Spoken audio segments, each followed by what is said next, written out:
तो मतलब ये मैं तो टेम्प्रेरी बेसिस पे बना रहा हूँ, देख रहा हूँ कि कैसा रिकॉर्ड क्या हो रहा है, क्योंकि हर दिन की क्लासेस तो हमको बैकअप रखनी ना, ये अपलोड नहीं किया जाएगा, ये बैकअप्स के लिए मैं रखते जाऊँगा, क्योंकि क्लास फिर मिस मत हो किसी की। तो कोई डे 1 से अगर पढ़ना चाहता है तो उसको पूरी चीज़ें मिल जाए।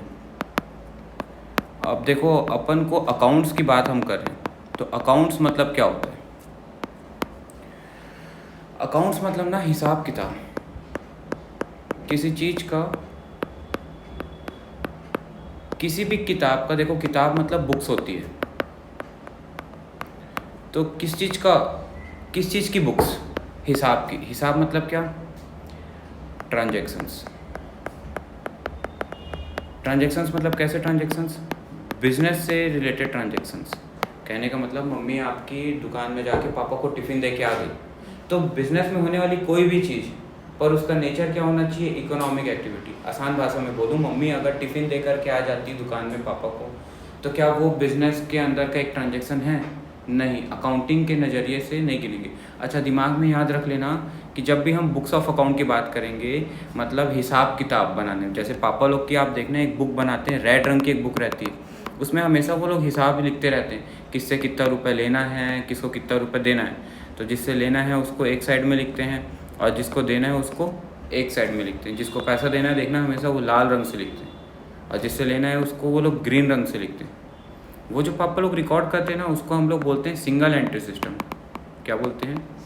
Single entry. मतलब उसमें सिर्फ लेना या देना रिकॉर्डेड है, दो साइड के एंट्रीज रिकॉर्डेड नहीं है, सिंगल एंट्री सिस्टम बोलते हैं उसको। लेकिन क्या होता है ना, डबल एंट्री सिस्टम क्या होता है, जो ये हम बिजनेस के ट्रांजेक्शन्स बनाते हैं। देखो, पैसा आता है, देखो होता क्या है, अगर आप दुकानदार हो, आप फर्म हो, ये हर चीज़ में अप्लाई होगा। इसको एक एग्जांपल समझा, आपने सामान बेचा, तो आपके पास से क्या जा रहा है? गुड्स जा रहे हैं, ये रहा आपका कस्टमर। अच्छा, आप फर्म कौन सी फर्म हो? तो आप मान लो आप गढ़ इलेक्ट्रॉनिक्स हो। अब गढ़ इलेक्ट्रॉनिक्स में क्या आप गढ़ इलेक्ट्रॉनिक्स हो? क्या आप जेठालाल हो? क्या आप नट्टू काका हो? या आप बाघा हो? क्या हो आप? क्या बनना चाहोगे? तो देखो, आप अपने हिसाब से नहीं बन सकते। यहाँ पे हम हैं नट्टू काका। क्या है? नट्टू काका है, ये समझ लो। मतलब ये ना अकाउंटेंट है, चार्टेड अकाउंटेंट बोल लो, इज्जत दे लो। ऐसा मान लेते हैं हम कि ये कंपनी का सीए है, मतलब कंपनी मतलब फर्म। अभी फ़िलहाल हम फर्म कंपनी वो बीएसटी में डिफरेंस पढ़ेंगे।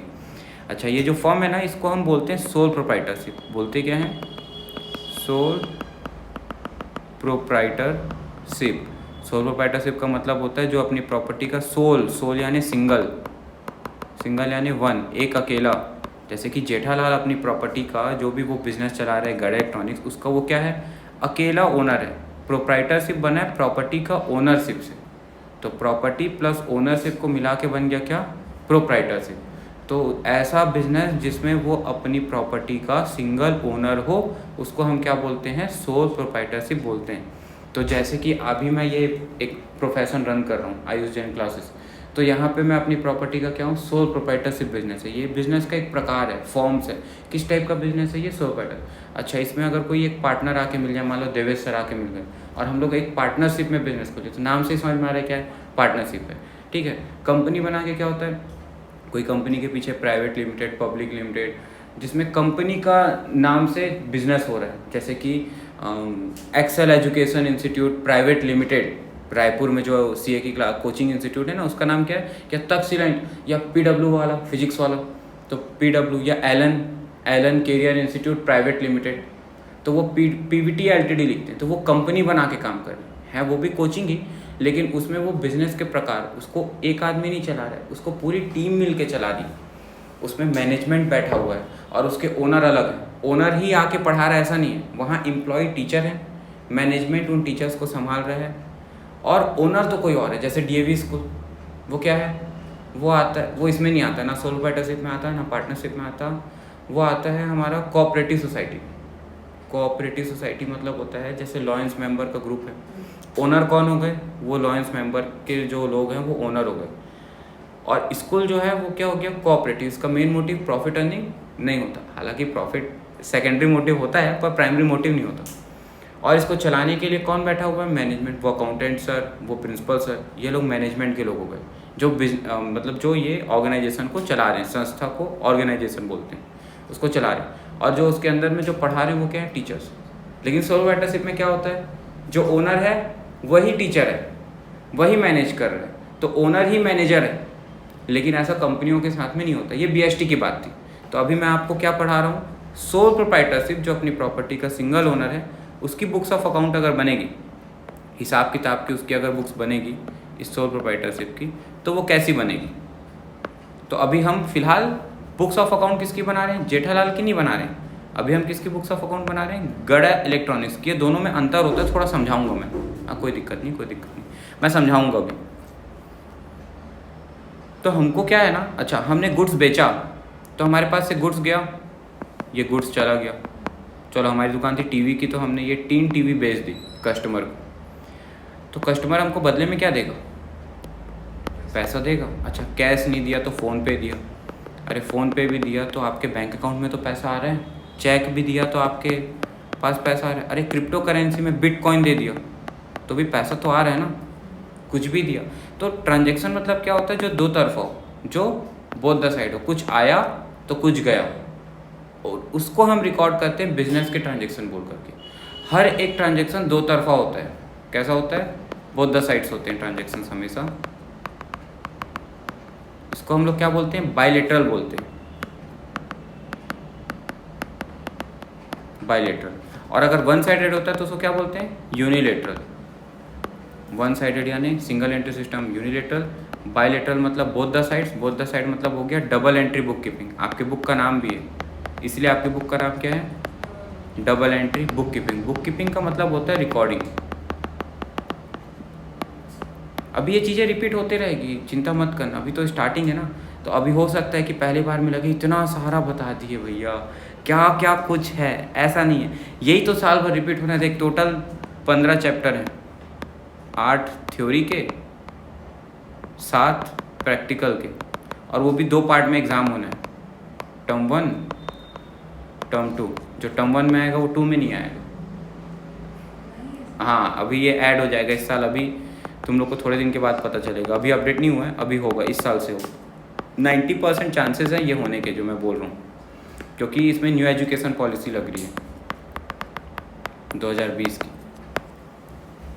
इसीलिए सिस्टम चेंज हो गया। 50-50% आपका हो जाएगा टर्म्स के एग्ज़ाम। तो अभी जो शुरू के चैप्टर्स आ जाएंगे ना, डेप्रिसिएशन तक 10-11 चैप्टर, टोटल 20 चैप्टर है, तो 11 चैप्टर आ जाएंगे थ्योरी के, कुछ प्रैक्टिकल की, तो वो फिर टर्म 2 में नहीं पढ़ना पड़ेगा। तो ये फ़ायदा मिल जाएगा। तो तोड़ के सिलेबस आएगा, स्प्लिट करके आएगा। ये न्यू एजुकेशन पॉलिसी का एक पॉलिसी है ही है, पहले से है।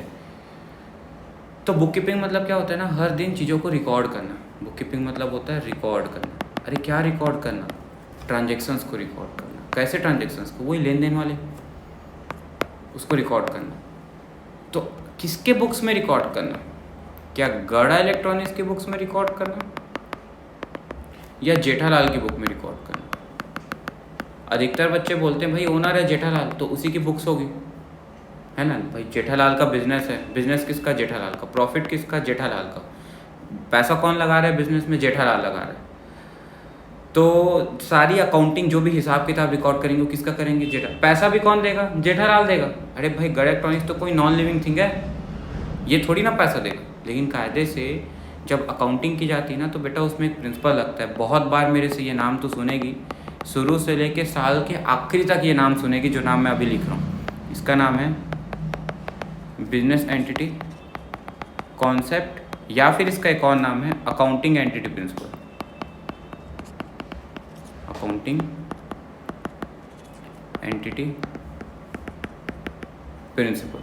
तो बिजनेस एंटिटी कॉन्सेप्ट या अकाउंटिंग एंटिटी प्रिंसिपल।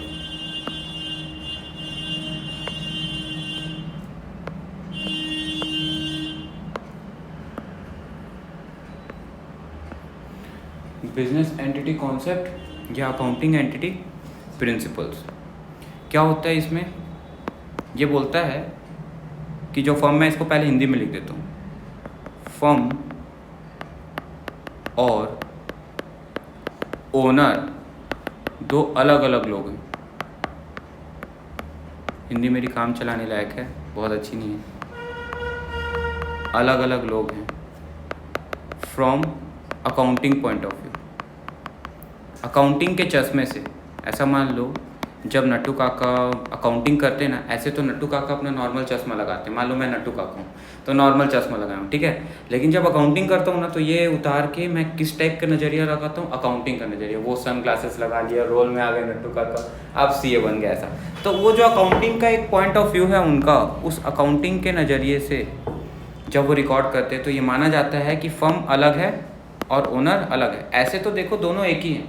कल के दिन अगर इस बिजनेस में, हाँ ऐसे ऐसे करो, हाँ आ जाओ। अभी देखो क्या है ना, 11th अभी स्टार्टिंग है, बैठो बैठो। आपका नाम? अर्चिता। अर्चिता, पहले तो बैठ जा, आराम से काम डाउन हो जा। पहले दिन क्लास में सबको ऐसा ही लगता है। अभी ये भी आई है, एक दिन 2 दिन बीच में डेमो लिया था, फिर मैं अभी चला गया था कुंडलपुर इधर उधर। आज सुबह तो आया हूँ मैं। और आप कहाँ स्कूल ज्वाइन कर रहे हो? मैं प्रतिभा स्थली। नहीं, अभी कहाँ यहाँ सोचे हो ज्वाइन करने का? ना कोचिंग्स अभी तो नहीं, स्कूल कहाँ सोचे हो? नहीं, वही पढ़ना है। अच्छा, प्रतिभा स्थली में ही पढ़ना है अभी। अच्छा, वहाँ 11th है। अच्छा, तो अभी सिर्फ गर्मी तक हो आप? जून तक। हाँ ठीक है, और अच्छी बात है। तो साथ ही तो हमको मिल ही गया एक। तो एटलीस्ट क्या है, वो अभी जून से हमारे पास क्या है, भीड़ आती है। अभी स्कूल खुलेगा ना तो इन लोगों की बुद्धि जागेगी, जब लगेगा बच्चों को तब आएंगे। तो ऐसा होता है। तो वो क्या है, डेडिकेटेड, मतलब अब डेडिकेटेड नहीं, अब पढ़ना है। तो स्टार्टिंग तो अभी अकेले में भी हम लोग को भी लग रहा था कोई एक जन मिल जाए। बस बेसिक शुरू करें, एक बार मैं रिपीट कर दूँगा। क्या? अकाउंट्स बस शुरू करें। कुछ पढ़ी है क्या? देखिए कुछ। हाँ तो फिर सुनते जाओ, समझ में आते जाएगा, फिर सुनते जाए। मैंने वो वहाँ तक पढ़ा था, बुक कीपिंग और अकाउंटिंग तक। बस हम भी बस आज वही शुरू करें हैं। हमने भी ये वर्ड लिखा है, अभी कहाँ गया, यहीं कहीं लिखा था, ये रहा, बुक कीपिंग। हाँ। है ना। तो सारी थ्योरीज अभी चलते जा रही है। और जो मैं बात बता रहा हूँ ना, ये वाला, ये चैप्टर 3 में मिलेगी। तो अभी मैं बस नॉलेज पर्पस के लिए क्या हो रहा है वो समझा रहा हूँ। तो अभी ऐसे ही देखते जाओ बस। तो बिजनेस एंटिटी कॉन्सेप्ट के हिसाब से फर्म और ओनर 2 अलग अलग लोग हैं। और from the accounting point of view, accountant के नज़रिए से हम किसके ओनर हैं, मतलब ये रहा फर्म और ये रहा उसका ओनर। तो अकाउंटिंग के नज़रिए से कहने का मतलब, अगर किसी भी प्रकार का इलीगल एक्टिविटी होती है बिजनेस में तो जेल किसको होगी? जेठालाल को। मान लो ये कौन है, गड़ा इलेक्ट्रॉनिक्स है, और ये कौन है, जेठालाल है। तो कल के दिन जब किसी भी प्रकार का इलीगल एक्टिविटी होती, मान लो कि इसके यहाँ पकड़ा गया RDX, मतलब वो बम बनाने वाला जो रहता है ना सामान, वो पकड़ा गया इसके फर्म में, मतलब इसके गोडाउन में, किसके? जेठालाल के। तो जेल किसको होगी? क्या जेठालाल ये बोल के बच सकता है कि भाई अकाउंटिंग के नज़रिए से तो फर्म और ओनर अलग अलग है, तो जब भाई गड़ा इलेक्ट्रॉनिक्स में मिली चीज़ें तो उसको जेल दो, गड़ा इलेक्ट्रॉनिक्स को जेल में डालो, मुझे क्यों डाल रहे हो? नहीं बोल सकता ऐसा। क्यों नहीं बोल सकता? क्योंकि from legal point of view, समझना बात को, 2 प्रकार के पॉइंट ऑफ व्यू हैं। देखो नज़रिया, हमारे जैनों में भी अनेकांत शब्द होता है, एक चीज़ को देखने के अलग अलग तरीके। अगर मतलब शेर का बच्चे की माँ जो है वो अगर अपने बच्चे को दांत से ऐसे उठा रही है, इस साइड से देखोगे तो ऐसा लगेगा उसको खा रही है। तो तुम बोलोगे कैसी निर्लज माँ अपने बेटे को खा रही, भूख लग रहा है तो। और इधर देखोगे तो वो समझ में आएगा नहीं, वो उसका पकड़ने का तरीका है, वो बचा के उसको प्रोटेक्ट कर रही, रख रही। तो एक चीज़ को देखने के अलग अलग व्यूज़ हो सकते हैं। तो वही व्यू के बारे में मैं लिख रहा हूँ, पॉइंट ऑफ व्यू। तो लीगल पॉइंट ऑफ व्यू क्या होता है? कानूनी तौर पर। तो कानूनी तौर पर लोगों के नज़रिए से जो रियल वर्ल्ड में है, फर्म और ओनर दोनों एक ही होते हैं। कल के दिन आयुष जैन क्लासेस, और आयुष जैन बोलने का मतलब क्या होता है? लोगों के नज़र में, लीगली नज़र में, कोर्ट के नज़र में। अगर बोला गया आयुष जैन क्लासेस को कटघरे में खड़ा किया जाए कोर्ट में, तो अब क्या आयुष जैन क्लासेस को खड़ा किया जाएगा या आयुष जैन को खड़ा किया जाएगा? Ayush Jain is representing Ayush Jain classes, they both are same. किसके केस में? सोल प्रोप्राइटरशिप के केस में ओनर और फर्म दोनों एक ही पर्सन होते हैं, कोई सेपरेट लीगल एग्जिस्टेंस नहीं होती, कोई अलग अलग पहचान नहीं होती। लेकिन किसके नज़रिए से? बिजनेस के नज़रिए से, लीगल पॉइंट ऑफ व्यू से। इसको बिजनेस पॉइंट ऑफ व्यू भी बोलते हैं। क्या? बिजनेस के पॉइंट ऑफ व्यू से। लेकिन अभी तो हम BST नहीं पढ़ रहे हैं, अभी तो हम क्या पढ़ रहे हैं? अकाउंटेंसी पढ़ रहे हैं, अकाउंट्स पढ़ रहे हैं हम। तो अकाउंट्स के नज़रिए से लग जाता है क्या? अकाउंटिंग एंटिटी प्रिंसिपल या बिजनेस एंटिटी कॉन्सेप्ट, ये बोलता है as per this concept the firm, किसके हिसाब से, फ्रॉम बिजनेस एंटिटी। हो सकता है ये समझने में 2 मिनट का समय लगे, पर सुनो समझ में आ जाएगा। From business entity concept the firm and the owner are to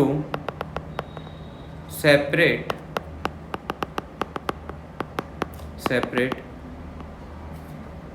identities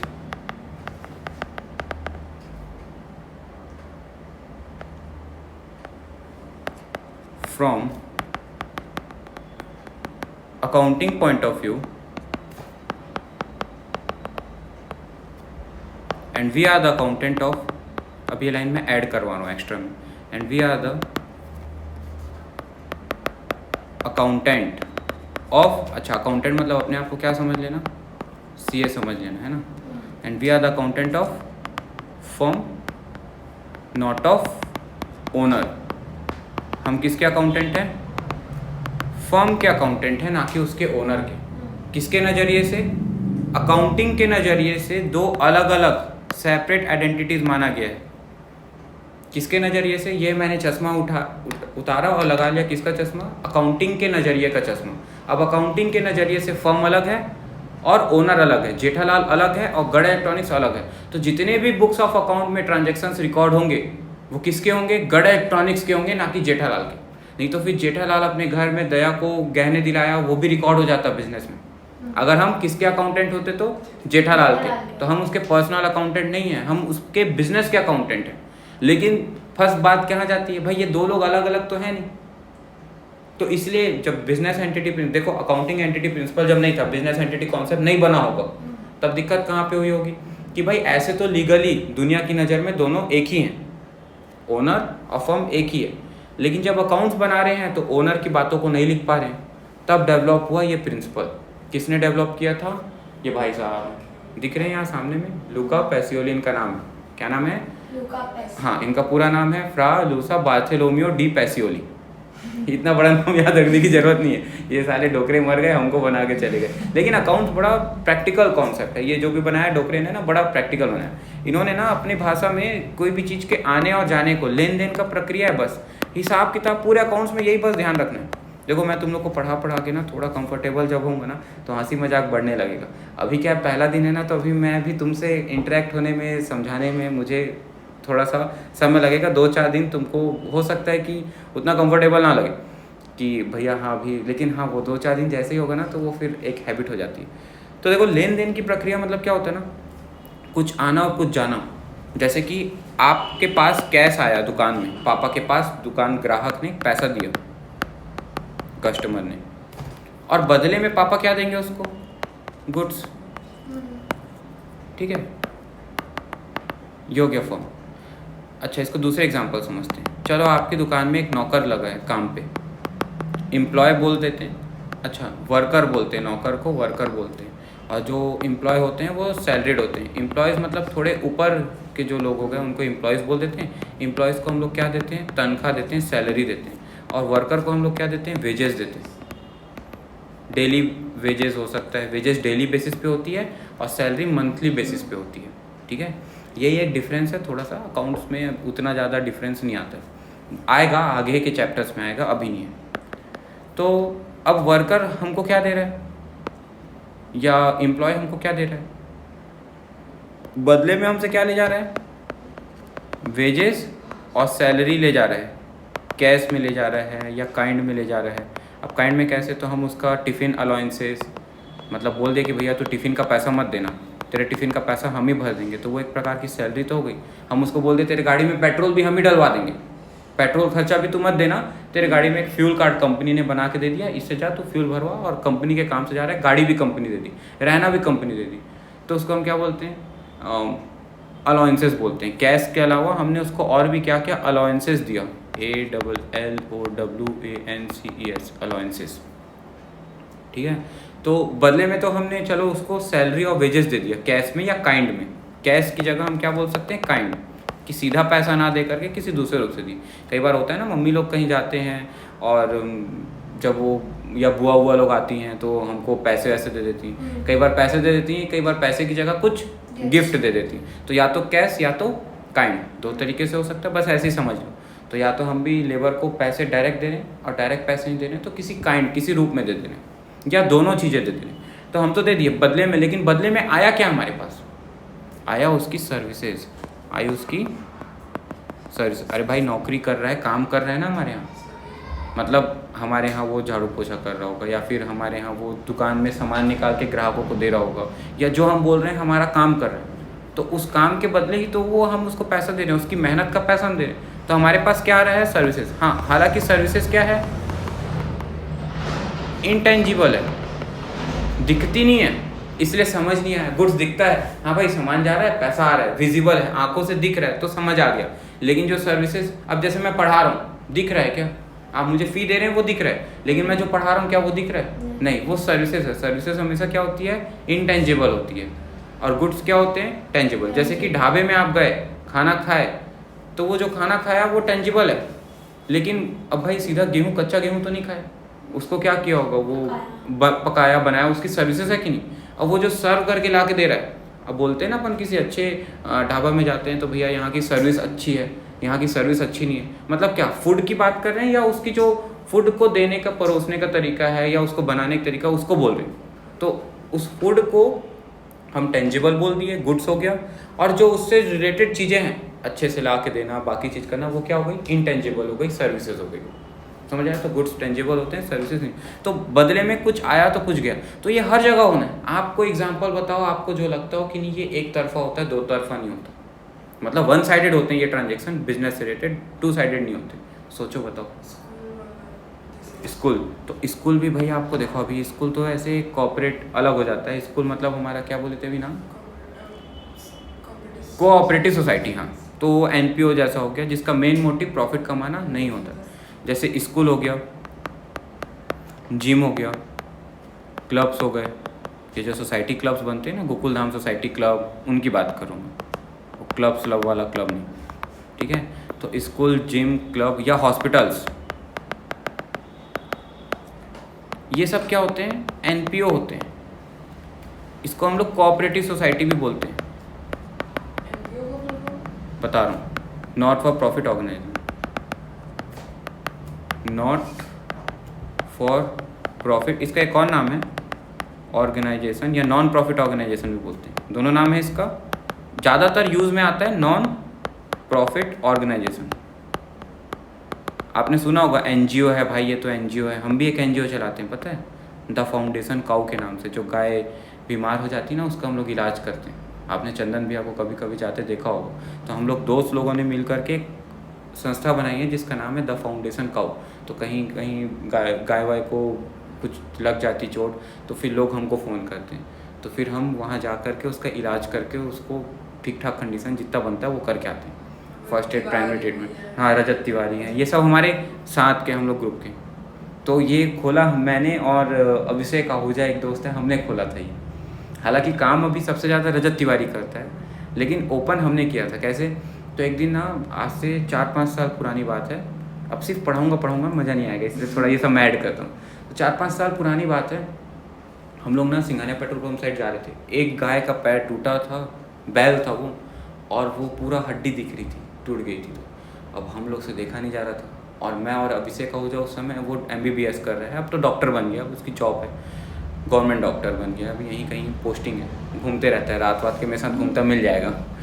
तो हम लोग उसको अब स्कूटी में जा रहे थे उस समय, वो अपने मतलब छुट्टी में घर आया हुआ था, राजनांदगांव से उसका MBBS हुआ है, मेडिकल कॉलेज है ना राजनांदगांव में, वहाँ से। तो अब हम लोग उस गाय को देखे, बैल को देखे, अब हम लोग बहुत कोशिश किए। मैं अपने घर से बाल्टी लेके गया 2 ठो उसको पानी पिलाने के लिए, कि भाई पानी तो पिलाऊँ उसको, कैसे भी पानी नहीं पी रहा था, चारा नहीं खाता था। हम लोग को उस समय, हम लोग अनाड़ी, हमको तो कुछ नहीं आता था, पता ही नहीं था, लेकिन मन में था इसको बचाना है। हम लोग हॉस्पिटल गए, दर भटके, यहाँ पशु चिकित्सा गए, इधर उधर गए, कुछ हमको व्यवस्था नहीं मिली, कोई हमको कुछ समझ ही नहीं आया। तो फिर हम लोग क्या करें, घबराए, कुछ नहीं मिला। फिर अगले दिन डॉक्टर मिला, उसको हम लेके आए, वहीं पड़ा था वो उतने दर्द में। अगले दिन उसको दर्द का इंजेक्शन लगा, सब 2 दिन बाद वो एक्सपायर हो गई। तो हम लोग को वहाँ पे बड़ा बेकार लगा कि हम लोग चाह के भी इसको नहीं बचा पाए। तब अंदर में एक ठो आग आई कि अब कुछ तो करना है करके। तो वहाँ से फिर हमने इसको ओपन किया था द फाउंडेशन को। फिर हमारे ताल में एक केस देखे, फिर एक केस अभी आता है उसका नाम है राधे। वो इंदिरा उद्यान में उसको फेंक दिए थे, मरने के लिए छोड़ दिए थे। तो मतलब यही लोग बचाने वाले कि कौन बचाएगा हर दिन इलाज। तो वो एक्सीडेंट हुआ था ना, तो उसको और ढकेल के वो नाला नहीं इंदिरा उद्यान के बाहर साइड में, रोड के किनारे साइड में, वहाँ ढकेल के फेंक दिए मरने के लिए। वहाँ से हम लोग 4 दिन बाद उसको उठाए तो जिंदा थी, सांस चल रही थी उसकी। मेहुल केडिया है, एक और डॉक्टर है, तो वो बताया मेहुल। हम लोग चीनू के बैच वाले थे, बुआ लगती होगी इसका। हाँ, सौम्या के बैच वाले हम लोग। सौम्या मेरे साथ पढ़ी है, चीनू बोलते हैं ना उसको घर में। हाँ, तो अब सब हमारे एक ही बैच है, चंदन, चीनू, ये सब हम लोग एक ही साथ वाले। तो फिर हम लोग उसको उठा के लाए। पीछे में सौरभ सिंह के थ्रू, सौरभ भैया उस समय यहाँ के एमएलए थे, तो उनके थ्रू एक जगह मिली हम लोग गोठान नहीं, पहले पुराना कांजी हाउस चलता था पुरानी गवर्नमेंट का, तो वहाँ उसको रखे, इलाज पानी किए, फिर वो बचाए। आज भी वो यहीं घूमता है, शाम के आता है, चारा रखा है बाहर में, बॉक्स रखा है एक तो, उसमें चारा रहता है। तो 2020 से मैंने शुरू किया था पशु आहार खिलाना गैया को। तो अभी कोई भी गाय आती है, खासकर जो गाय आवारा है, मतलब बैल या फिर जिनको कोई खाना नहीं देता, जो दूध नहीं देती, उसको मैं चारा डालता हूँ। बाहर में एक कोटना रखा हुआ है देखना किनारे में, तो वो मैं हमेशा 2020 से शुरू किया हूँ, तो अभी तक मैं वो कर रहा हूँ। तो जो भी मेरे पास प्रॉफिट आता है या जो भी मैं अर्न करता हूँ, उसका कारण मैं मानता हूँ कि उन्हीं लोग हैं, कि वो लोग को मैं अच्छा करता हूँ इसलिए मेरा अच्छा होता है। तो वो एक काम अच्छा मैंने शुरू किया था। तो फिर हम लोगों ने ये एक ओपन किया। तो एनजीओ, एनपीओ से मैं बात करता एनजीओ। अच्छा, आप लोग तो बहुत सारे एनजीओ का एड वेड भी तो देखते होगे इंस्टा में। वो डॉग को बचाने के लिए कोई अमीषा करके एक है सिंह, वो चलाती है एक, फिर एक रॉबिन सिंह करके एक चलाता है, क्या तो नाम था उसका, द पीपल फर्म करके, कभी नहीं देखे सब, रेस्क्यू करने की ये सब संस्था चलाता है। तो बेसिकली इनका मेन मोटिव जो होता है ना, ये प्रॉफिट कमाना नहीं होता। जैसे स्कूल का मेन मोटिव क्या होता है, सर्विस देना, टीचिंग, लर्निंग प्रोवाइड कराना, ये इसका प्राइमरी मोटिव है। जिम का क्या होता है, हेल्थ मेंटेन कराना। क्लब्स का क्या होता है, क्या बोलना चाहिए इसको, गुड एटमॉस्फेयर बनाना, ये एक पॉजिटिविज्म क्रिएट करना, एक गुड एटमॉस्फेयर क्रिएट करना। हॉस्पिटल का क्या काम होता है, लोगों की हेल्थ गुड हेल्थ मेंटेन करना। क्लब्स को हम एक अच्छी लाइफ स्टाइल भी बोल सकते हैं, एक प्रॉपर लाइफ स्टाइल मेंटेन कराना। ये सब क्या हो गया, मेन मोटिव हो गया। अच्छा, ऐसा नहीं कि इनका प्रॉफिट कमाना मोटिव नहीं है, ये तो इनका प्राइमरी मोटिव है। ऐसी आवाज़ यहाँ आते रहती है, ठीक है, बीच बीच में एंटरटेनमेंट होते रहेगा आपका। ये प्राइमरी मोटिव हो गया, मेन काम। जैसे कि स्कूल का भाई मेन काम, स्कूल को तुम बोल सकते हो भैया तुम एनपीओ हो, तुम्हारा मेन काम क्या है, हमको पढ़ाना। जैसे अगर आप डोंगरगढ़ में पढ़ते हैं तो वहाँ जो भी पढ़ाती हैं दीदी जी लोग ही पढ़ाती हैं ना वहाँ पर, तो उनका तो मेन मोटिव क्या होता है, पढ़ाना। लेकिन जो यहाँ के स्कूल्स होते हैं, सैड टू से, बट उनका मेन मोटिव क्या, किस पे होता है ध्यान, प्रॉफिट कमाने पे, फीस लेने पे। जो बच्चा स्कूल में फ़ीस भर दिया है वो बच्चा कुछ नहीं है, वो बच्चा पास हो जाएगा, उसको एग्ज़ाम में बैठने दे दिया जाएगा। लेकिन जिस बच्चे की फ़ीस नहीं भरी उसको एग्ज़ाम में बैठने नहीं दिया जाएगा। लेकिन वहाँ ऐसा नहीं होता, वहाँ पे आप पहले एग्ज़ाम दो, बाकी चीज़ें बाद में होते रहेगी, इररिस्पेक्टिव ऑफ डैट। आपको भाई, क्योंकि उनका मेन मोटिव है बच्चे को आगे बढ़ाना, अच्छी शिक्षा देना, और एक्चुअल में एनपीओ का भी यही काम होता है। और सेकेंडरी मोटिव क्या हो सकता है भाई, देखो ब्रेड एंड बटर तो चलाना ही ना। ब्रेड एंड बटर मतलब होता है रोजी रोटी बोलते हैं ना हिंदी में, उसको इंग्लिश में इन लोग बोलते हैं earning of bread, BREAD, bread and butter. तो earning of bread and butter, रोजी रोटी चलाना, तो ये सेकेंडरी मोटिव हो सकता है।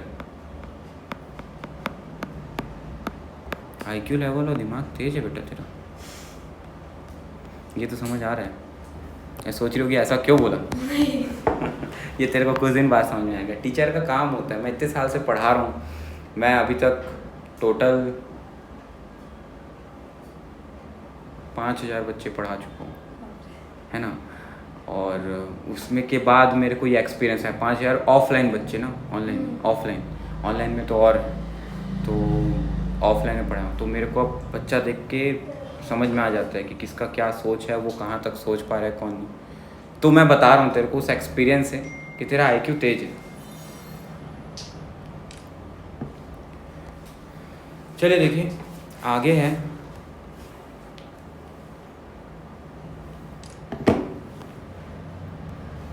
मुझे पता है ज़्यादा हो गया है, लेकिन ठीक है, ऐसे सुनते रहो थोड़ा थोड़ा। तो आना और जाना लगे रहता है, बस क्या याद रखना है, कुछ नहीं है। बिजनेस में हर एक ट्रांजेक्शन, फर्म अलग होती है, ओनर अलग होते हैं। हम किसके अकाउंटेंट होते हैं? फर्म के। किसके हिसाब से? Business entity principle. Legal point of view अलग होता है और अकाउंटिंग पॉइंट ऑफ व्यू अलग होता है। अकाउंटिंग के नज़रिए से हम कौन है? नट्टू काका अकाउंटेंट। तो जेठालाल अलग है और गड़ा इलेक्ट्रॉनिक्स अलग है। हम किसके अकाउंटेंट हैं? गड़ा इलेक्ट्रॉनिक्स के, ना कि जेठालाल के। किसकी बुक्स ऑफ अकाउंट में एंट्री रिकॉर्ड होगी? गड़ा इलेक्ट्रॉनिक्स के, ना कि जेठालाल के। ये समझ में आई बात? बस इतना याद रखना था, इसका पूरा कंक्लूजन। और कुछ भी आता है तो प्लस और जाता है तो माइनस। लेन देन की प्रक्रिया बोलते हैं ना, तो आता है तो प्लस और जाता है तो माइनस। लेकिन अभी हम यहाँ प्लस माइनस यूज़ नहीं करेंगे। जब इन्होंने भी ये कॉन्सेप्ट बनाया ना, ये कहाँ के रहने वाले मालूम? इटली के रहने वाले थे। बाद में तो यहाँ लड़ाई हुई तो ये इटली का नाम क्या हो गया? फ्रांस हो गया। तो पहले यहाँ पे क्या चलती थी? Italian language. तो इन्होंने भी किस लैंग्वेज में लिखा है? इटालियन लैंग्वेज में लिखा है। किस सेंचुरी में? 16वीं सेंचुरी में, 16वीं सदी में। अब 16वीं सदी बोलने का मतलब क्या होता है? देखो, सेंचुरी मतलब कितना साल होता है?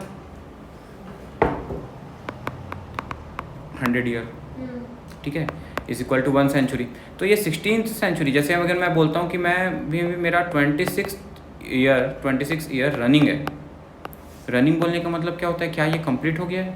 नहीं, मैं 25 कंप्लीट हो चुका है, मैं 25 प्लस का हूँ, अभी 26 का होऊंगा। ऐसा सही वाला लिख रहा हूँ, है ना? लड़के अपनी एज नहीं छुपाते हैं, लड़कियाँ छुपा लेती हैं, लड़के नहीं छुपाते। तो 26 साल का अभी मैं होऊंगा। ऐसे ही अगर मैं 16वीं सदी की बात कर रहा हूँ तो एक्चुअल में वो चल रहा होगा 1560, 1570, 80, 90, ऐसा कुछ चल रहा होगा, या 99 तक चल रहा होगा। अब अगर ये ऐसा चलता 1501 से लेके 1550 तक का चलता, तो इसको फर्स्ट हाफ ऑफ सेंचुरी बोला जाता है, ऑफ 16th सेंचुरी बोला जाता है। और अगर ये 1551 से 1599 तक चला तो इसको second half of 16th century बोला जाता है। आई होप आपको ये पहले भी क्लियर होगा, नहीं भी होगा तो मैंने अभी बता दिया, ठीक है। तो ये उस समय 1560-70 के सेंचुरी में इन्होंने ये कॉन्सेप्ट बनाया था कि बिजनेस में भाई कोई भी चीज़, इसके पहले क्या होता था ना, लोग सिर्फ उधारी देना बस रिकॉर्ड करते थे, one sided, single entry system. हाँ, बार्टर सिस्टम, मतलब नकदी जो बेचा वो तो मेरे कैश में पड़ा रहेगा। तो रात सुबह मैं 1000 रुपये कैश में डाला था, मेरा समोसे का बिजनेस था, और रात के देख रहा हूँ तो मेरे पास गले में पैसा है 3000 रुपये। तो दिन भर की मेरी कितने की बिक्री हो गई? 2000 रुपये की। 1000 तो पहले से डाला था, तो उसको क्यों रिकॉर्ड करूँ जब पता है तो। और जिसको उधारी बेचा उसको बस लिख लेते थे। आज भी तो ऐसा ही करते हैं पापा लोग। तो इसको हम लोग क्या बोलते हैं? सिंगल साइडेड रिकॉर्डिंग या वन साइडेड रिकॉर्डिंग, या फिर इसका नाम क्या था? Single entry system. Single entry system जिसमें सिंगल साइडेड की एंट्री रिकॉर्ड होती है, सिर्फ उधार की। लेकिन डबल एंट्री सिस्टम में क्या होता है कि कुछ आता है तो कुछ जाता है, वो दोनों रिकॉर्ड होता है, चाहे वो कैश में हो चाहे वो उधारी हो। उधारी भी है तो दो तरफा है ना भाई। आज पैसा नहीं दिया है पर प्रॉमिस तो किया है ना कि आगे देगा पैसा। तो ऐसा अगर किसी से उधारी ले लिए तो क्या वो दो तरफा नहीं है? अरे है, आज पैसा नहीं दिया है लेकिन आज वादा तो करके जा रहे हैं ना। तो ट्रांजेक्शन कैसा साइड का हुआ? दो तरफा हुआ कि नहीं? अब तुम फिर वही आंखों से देख रहे हो, विजिबल कर रहे हो कि भाई वो पैसा तो नहीं दिया ना, वादा किया। अरे तो सर्विस, अब वो क्या हो गया? इंटेंजिबल हो गया। पर है तो बोथ साइडेड ना। नेचर कैसा है? आज नहीं दिया पर कल तो देगा ना। तो अभी तो हम ये मान लेते हैं कि ट्रांजेक्शन कैसा है? दो तरफा है। तो हर एक चीज़ क्या है? दो तरफा है। तो दोनों को रिकॉर्ड करो। अब ऐसे में तो कैश आपके पास 2-2 हज़ार आया, किसी दिन कम किसी दिन, तो क्या आपको साल भर का याद रहेगा? अच्छा, हम अकाउंटिंग कैसे करते हैं? अभी कल ही कंप्लीट हुआ है हमारा फाइनेंशियल ईयर, आपको पता होना चाहिए, 31 मार्च को। तो 1 अप्रैल 2023 में जो शुरू हुआ था ना, वो कंप्लीट हुआ है 31 मार्च 2024 को। आपका स्कूल जब चलता है ना, सेम ईयर में चलता है आपका अकाउंटिंग ईयर। इसको हम फाइनेंशियल ईयर बोलते हैं।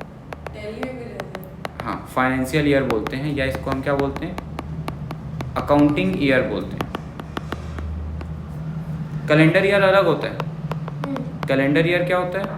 वो 1 जनवरी से शुरू होता है और 31 दिसंबर को क्लोज हो जाता है। तो कैलेंडर ईयर के हिसाब से आपकी अकाउंटिंग ईयर नहीं बनती।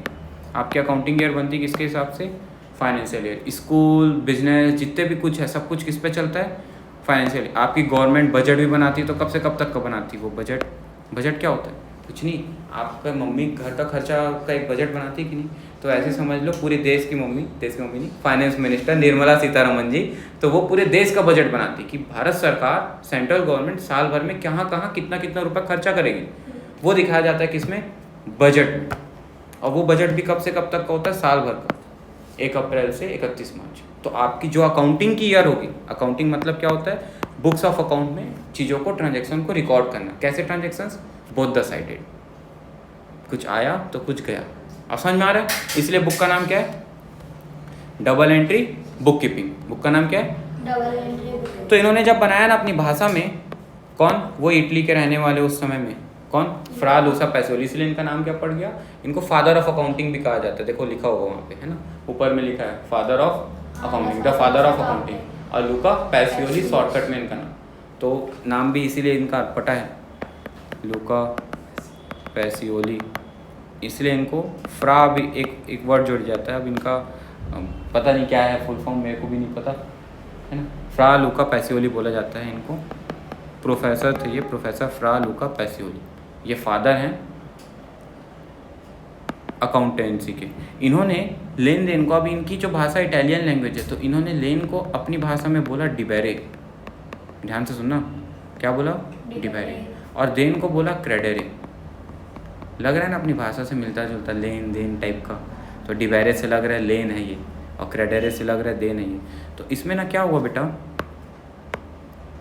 ये जो आपका डी है और ये आपका आर है, और ये जो सी है और ये जो आर है, ये एब्रीविएशन बन गया। एब्रीविएशन मतलब जानते हैं क्या होता है, शॉर्ट फॉर्म किसी चीज़ का।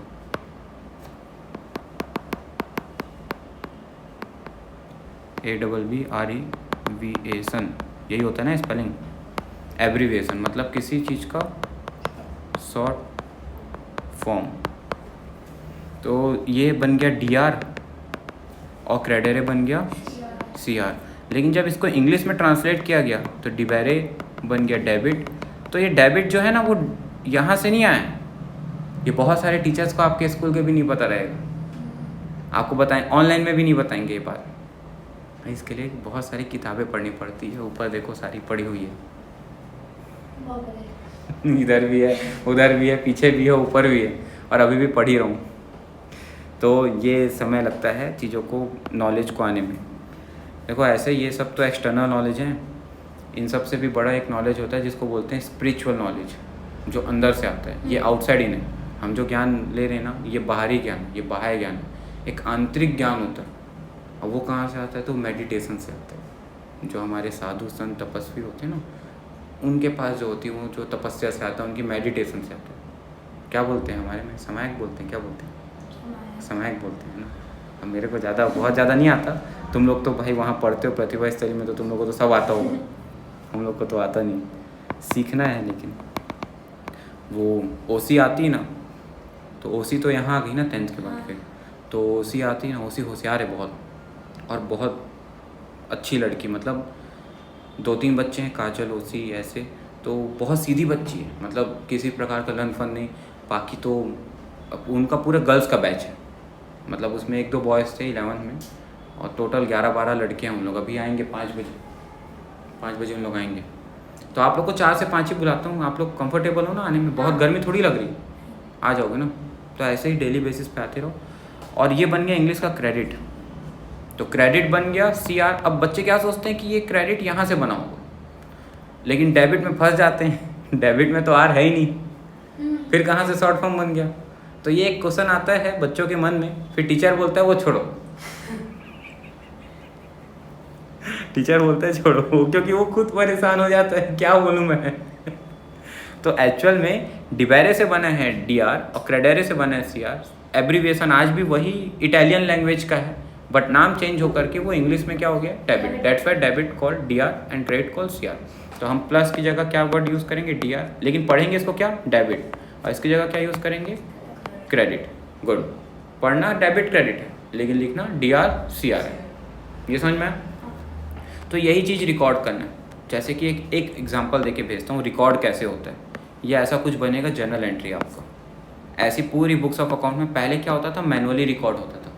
मतलब ये एक बुक है और इसमें मैं कागज़ में एक पेज में लिख रहा हूँ, लेकिन आजकल क्या हो गया, वो टैली बिजी सॉफ्टवेयर अकाउंटिंग, उसमें कुछ नहीं करना है, वो स्कैन करे मशीन गन से तो बिल बन गया, बिल बनने के बाद वो सारे ट्रांजेक्शन खुद ब खुद ऐसे ही रिकॉर्ड हो जाएंगे जनरल एंट्री किसमें, आपके कंप्यूटर में। तो वो क्या हो चुका है आजकल, कंप्यूटराइज्ड अकाउंटिंग बोलते हैं उसको, क्या बोलते हैं, कंप्यूटराइज्ड अकाउंटिंग। पहले होती थी मैनुअल अकाउंटिंग, पर कंप्यूटराइज्ड अकाउंटिंग हो क्यों रहा है, वो डेबिट ही क्यों हो रहा है, क्रेडिट ही क्यों हो रहा है, ये तो समझना पड़ेगा ना कॉमर्स के बच्चों को।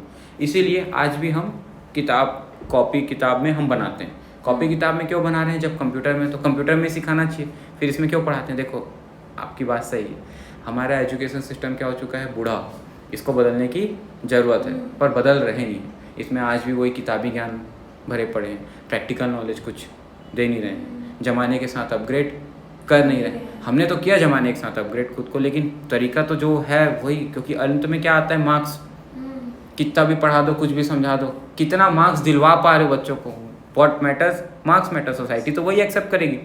मैं अच्छा टीचर हूँ नहीं हूँ, ये किस बात से डिसाइड होगा, मेरे बच्चे कितना मार्क्स ला रहे हैं उससे डिसाइड होगा। इससे नहीं कि मैं उनको कितना बता रहा हूँ, क्या सोच दे रहा हूँ, क्या अप्रोच दे रहा हूँ, उससे नहीं। तो ये एक डिसएडवांटेज है हमारी सोसाइटी। देखो अपन कोचिंग में सारी चीज़ें अपग्रेड करेगी नहीं करें, अभी आप अकलतरा में जाओ ढूंढ लो, दूसरा नहीं मिलेगा कोई आपको, पूरे ज़िला में नहीं मिलेगा कोई, इस पूरे डिस्ट्रिक्ट में इस लेवल पे ऐसा नहीं मिलेगा। तो ये हमारा कंटिन्यूस अपग्रेडेशन इसीलिए क्योंकि अपन थोड़ा हट के काम करना पसंद करते हैं, लोगों से हट के, इसलिए कि अपन को मार्केटिंग नहीं करना है। अपन 2 बच्चे में भी पढ़ा के इसलिए ज़्यादा खुश हैं क्योंकि दोनों बच्चे सुन रहे हैं। पैसा का कुछ नहीं है, पैसा भगवान की कृपा से मार्केट से आ जाता है, शेयर मार्केट से।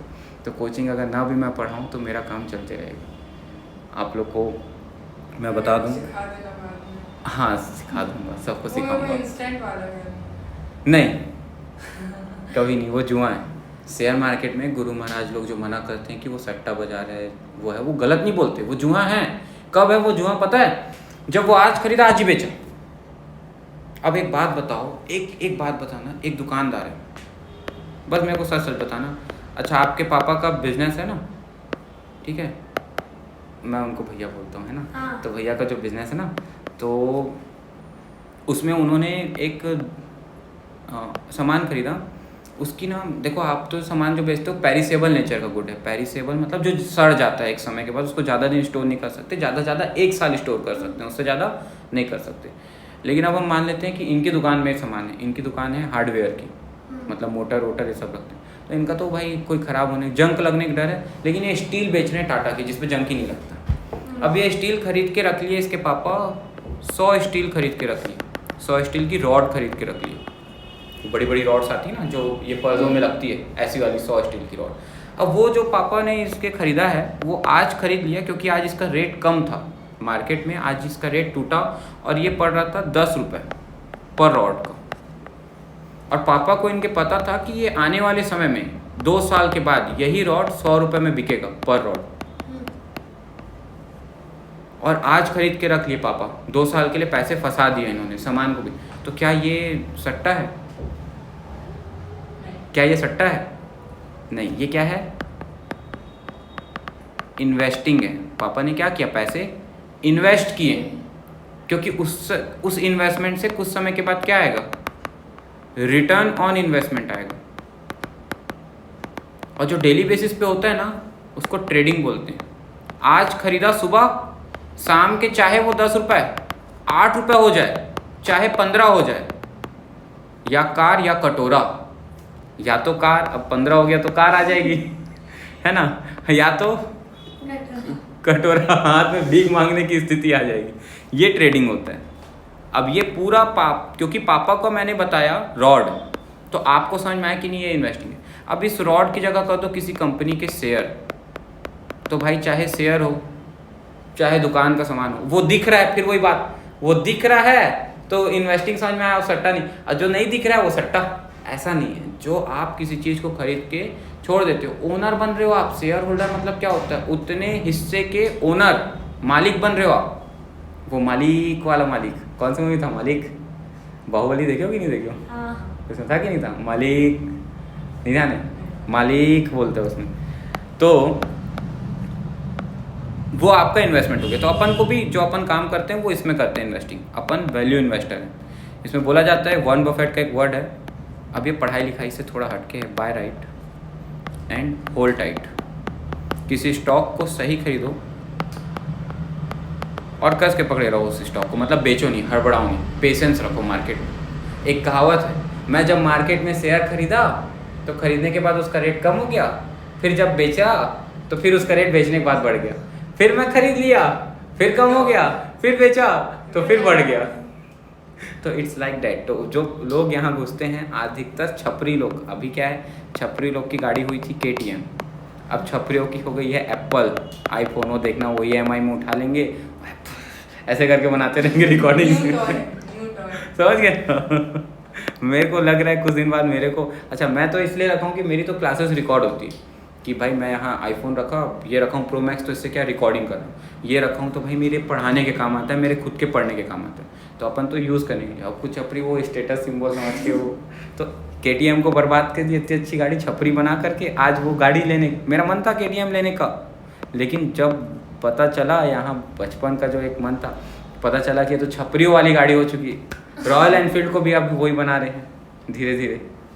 तो जो चीज़ अब वैसे ही हो चुका है शेयर में 10-10 20-20 रुपए के स्टॉक उठा लेंगे। अब शेयर क्या होता है ना, ये थोड़ा और आप आगे समझोगे। आज तो मैंने आपको थोड़ा थोड़ा समझाया, आगे और ऐसे ही बताते रहूँगा। तो इसमें रिकॉर्ड कैसे करते हैं, आखिरी बात है ये बता के, आपको 3 मिनट की क्लास बची, बता के ही भेजूँगा।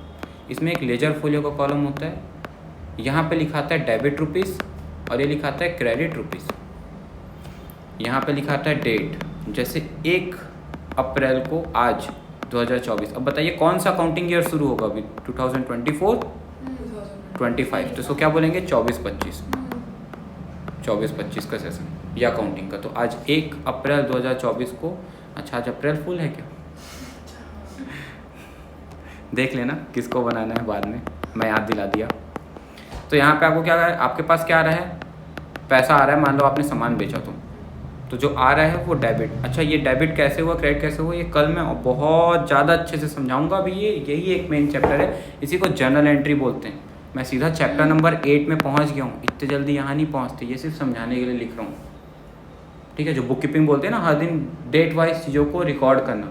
अब डेट वाइज को इंग्लिश में क्या बोलते हैं मालूम, क्रोनोलॉजिकली, इतना बड़ा शब्द है।